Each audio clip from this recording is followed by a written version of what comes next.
Hello, I'm Tyler Key from The Truth About Guns. Last season, Nick and I showed you how to field dress a deer so that your meat would be good by the time you got it to the processor.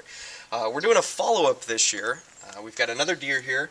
We've field dressed it, so all of the organs have been removed, pelvic cavity is cleaned out. We've got the hide on it as much as we can to kind of protect the meat from hair, dirt, bugs, things like that. So we're starting with a deer that's been field dressed. So again, we've removed all the organs. We've also washed it out. We've washed out the majority of the congealed blood, any digestive juices or urine that came out during the field dressing process. And what we're going to do today is show you how we completely skin the deer. We're going to use the tractor here to kind of help. So we're going to completely skin the animal, which is going to allow us to break it down into its major components. This is normally called quartering because you've got 1, 2, 3, 4. So we're going to have our 2 hams, our 2 shoulders.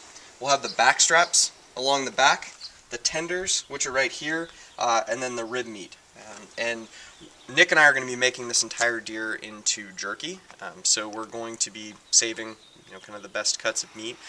If you were going to be making sausage, you could use a lot more of it, but jerky requires lean, non-fat, non-connective tissue, good pure protein meat. So hang out with us. We're going to show you how to quarter an animal.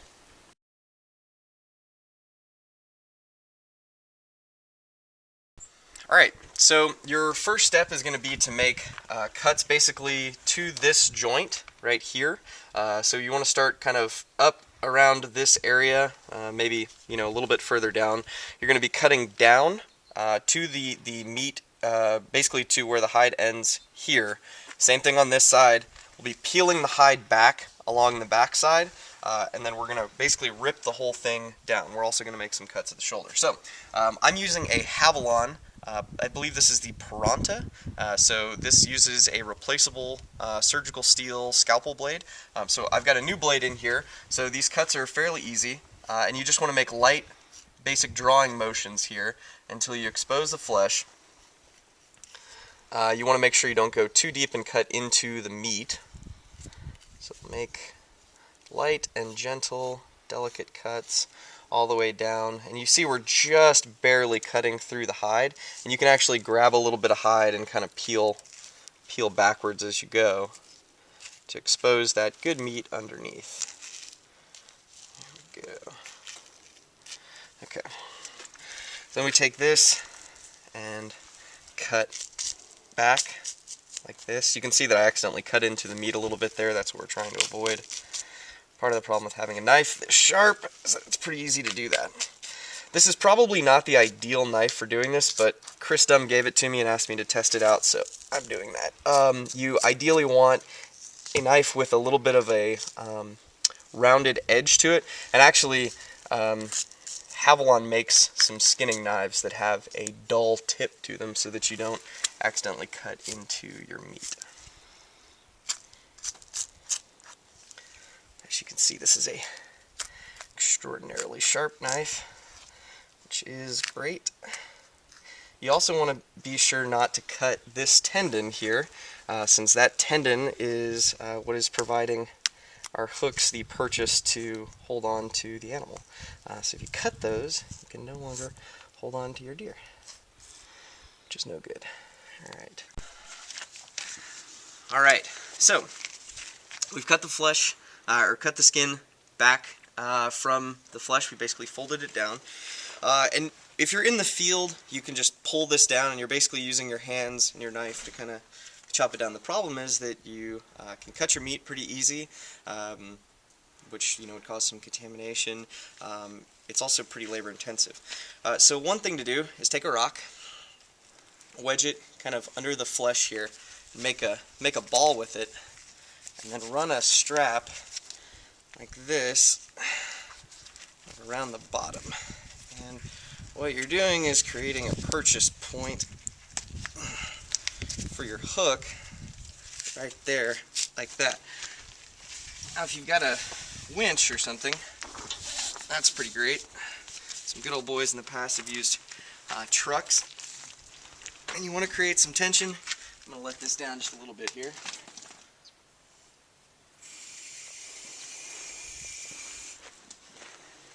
Be careful not to get things in the mud or the water. This cleanliness is paramount here. Now, I start the tractor up.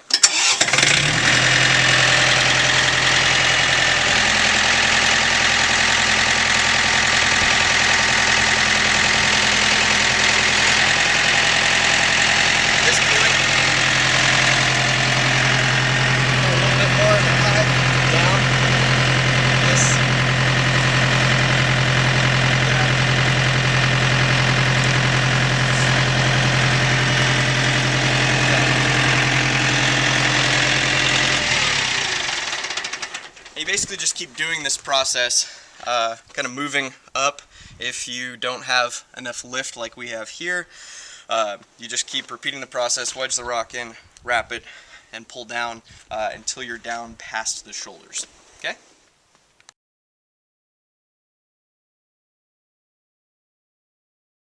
Okay, so we now have the skin off of our animal. We're here in the shade. It's pretty cool, so our meat's cooling down pretty quickly. Most important thing you can do to make sure that you have good tasting meat that's not gamey is to get your meat on ice in a cooler as fast as possible. So we shot this deer 30 minutes ago, 45 minutes ago. Immediately field dressed him pretty much where he fell. Got him skinned out, meat's cooling. So once you get the skin off, give it one more good wash. You want to make sure you get pieces of hair and dirt and everything else off. I've also switched out to new gloves and I've cleaned my knife off. You want to make sure that you're dealing with clean instrumentation here. I've also got a cooler, which I've cleaned out previously, and a couple bags of ice. So I'm going to start throwing meat in the cooler as it comes off the deer and immediately putting it on ice. So we start with the shoulders. The shoulder joint is actually not connected to any bones. So you're going to cut basically through tissue here. You'll see you'll kind of pull out with it as you go. And this cuts all the way back up. This is, essentially the shoulder blade here. Now, one thing we do want to look at. You'll notice that there's a lot of blood here in this meat, and this is part of the actual bullet wound. I shot this deer in the chest, and this is trauma related to that wound. This is also really bad meat. It spoils quickly, doesn't taste good. If you feed it to people who've never had game meat, they're going to say, hey, this is really gamey. That's why. So you want to eliminate as much of that as you possibly can. So in this case, we're going to basically see that that is ruined meat. Come across here, that's the shoulder blade.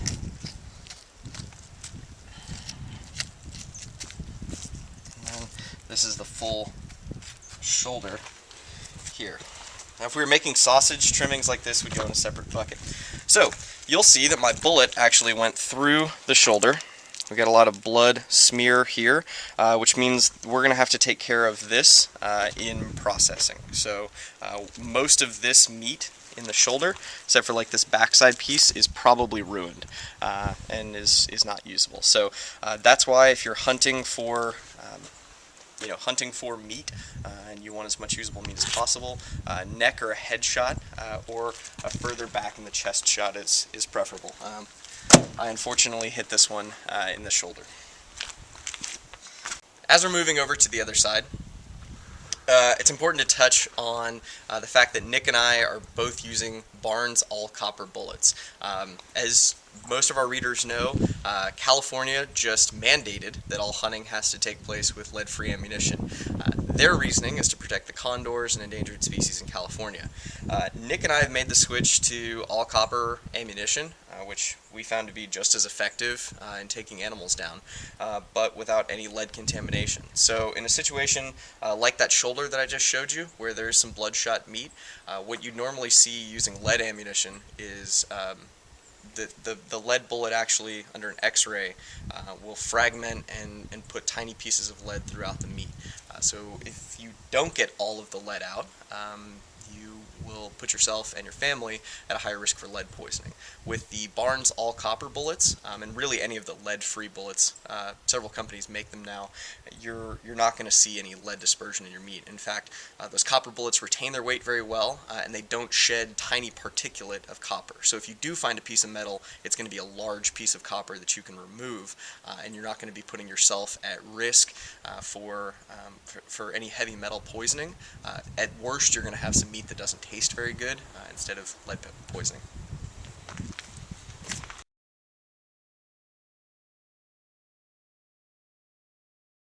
So the next thing is really going to be the rib cage and what's known as the backstraps and tenders. So I've cut down to the rib here.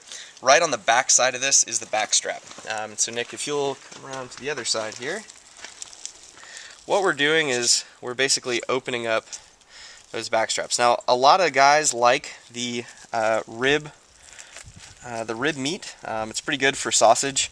I've never been a huge fan of it, but some people really like it.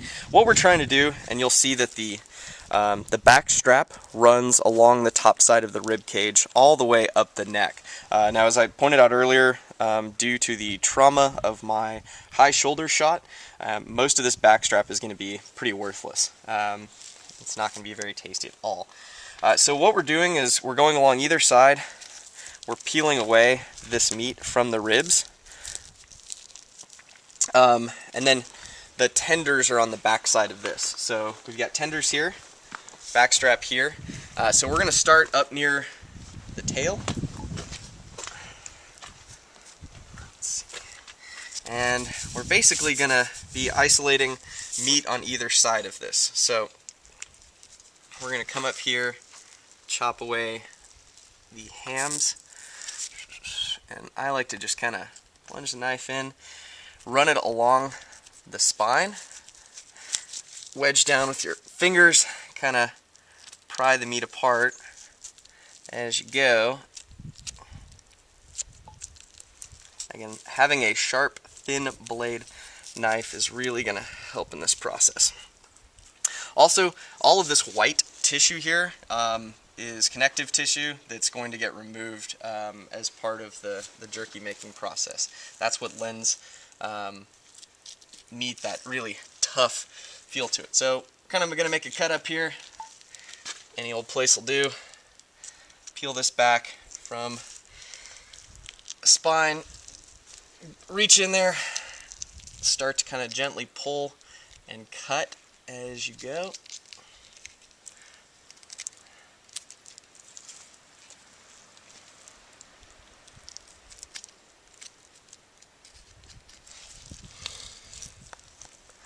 Okay, so now remove the back straps. Tenders are still there. We've got the rib cage here.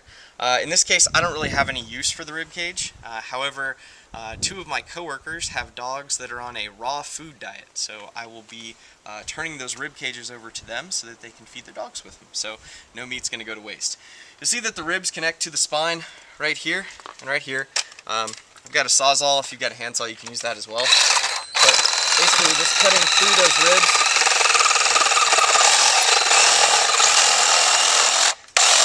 And laying the ribs down to that level right there. A bit of flush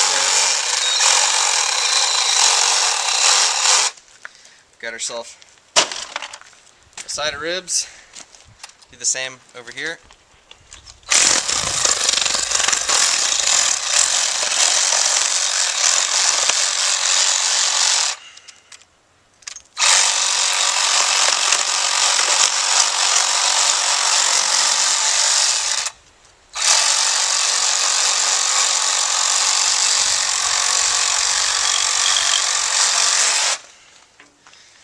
Another side of ribs over here. Now, at this point, there's not much usable meat below the hams. We've still got to pull the tenders out, but other than that, this is pretty much meat that you could, if you really wanted to pick away at it, you could use for sausage. If you've got dogs, you can feed it to dogs. They love to pick at it. We're actually going to leave it out for coyotes, hogs, and raccoons, and pretty much everything else that wants to eat it. Your processor's probably just going to throw it away. So tenders run basically from here to here, so just under the hip joint down to the about the middle of the spine. This is not a muscle group that gets engaged very often, so this is a very, very tender cut of meat. Most people will run this into they'll slice it up and fry it in like a chicken fry, or like we'll make jerky, and this will be the most tender jerky that anyone's ever had. So to get to the tenders, basically make a cut up here, pretty close to the bottom side of the hip joint. You'll see kind of where the hips come down, tenders come in. We're going to cut away some of this very fatty area. Cut through here.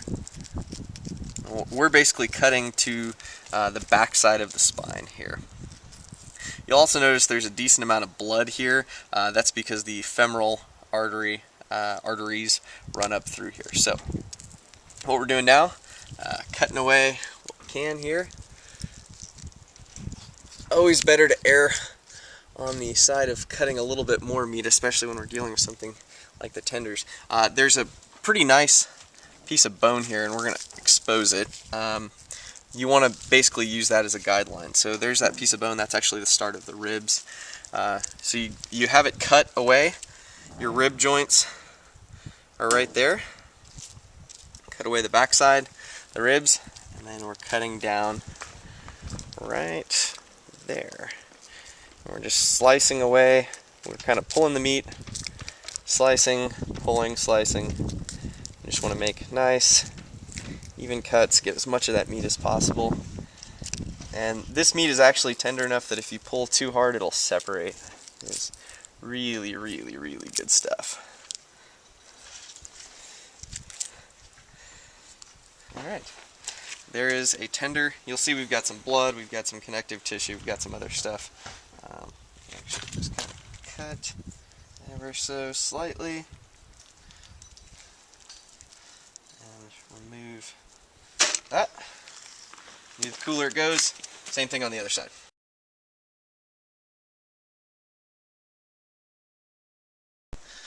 Alright, so we've cut away our tenders, we've cut away our backstrap, cut away our ribs, shoulders.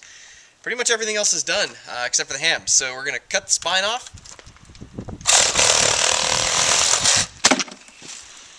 And then we're going to start work on the hams. Okay, so we've now got our hams down here. We're going to be essentially splitting this hip region. We'll be cutting away this tendon, and then we'll be cutting the bone across here. Those will be our two hams. So start along the backside. You're basically just cutting meat down to where you hit bone. And this hip bridge is pretty substantial. We just want to free this up for our saw. See that we're coming down here, just like that. Okay, so grab our saw.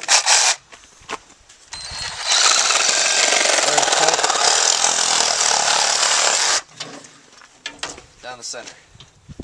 We've got two hams. I usually advise at this point to cut the bone first, because the tendon will still hold it in place, and then cut the tendon after that. You want to go ahead and keep a good hold on it, because if you drop this piece of meat in the dirt, you're going to be really mad at yourself.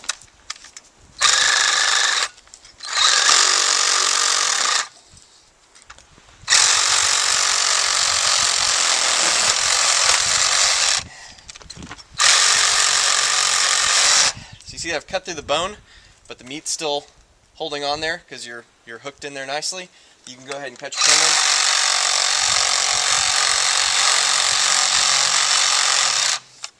I say you can cut your tendon, but boy is that sharp.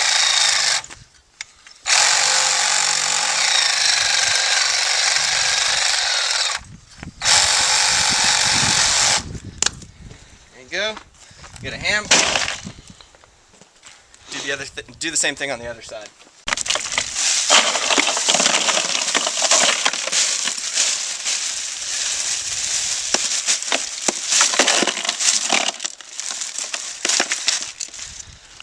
Okay, so you'll see we've got a couple of leg pieces. We've got the head, a little bit of neck, some hide. Our 2 ribs are in that cooler along with heart and liver. We've got our, what we would call human consumption edible meat over here. So we've got 2 hams, 2 shoulders, 2 back straps, and 2 tenders. Whole thing on a Texas size deer fits in the cooler with no problem. Want to make sure you have all your paperwork. If you're transporting this, you need to keep proof of sex or something like that in Texas, which in this case would be our head. And then same thing for those parts over there. So with a minimum amount of work, a couple of tools, especially if you've got a nice Sawzall, you can go from a deer on the hoof to a deer in the cooler in less than an hour.